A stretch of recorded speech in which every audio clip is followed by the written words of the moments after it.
பள்ளிப்பாளையம் அருகே இ-சேவை மையம் கடையின் பூட்டை உடைத்து 20,000 ரூபாய் பணம் திருடு போனது தொடர்பாக போலீசார் விசாரணை நடத்தி வருகின்றனர். நாமக்கல் மாவட்டம் பள்ளிப்பாளையம் சங்ககிரி சாலையில் சாந்திபிரியா என்பவர் பொது சேவை மையம் கடை நடத்தி வருகிறார். இந்நிலையில் வழக்கம் போன்று கடையின் உரிமையாளர் சாந்திபிரியா நேற்று இரவு 9 மணிக்கு கடையை பூட்டிவிட்டு வீட்டிற்கு சென்றுவிட்டார்.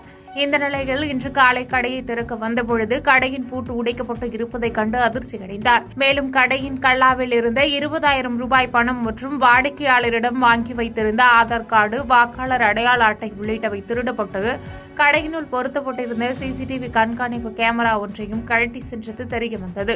இதுகுறித்து தகவலை அறிந்த பள்ளிப்பாளையம் போலீசார் சம்பவ இடத்திற்கு சென்று விசாரணை மேற்கொண்டு வருகின்றனர்.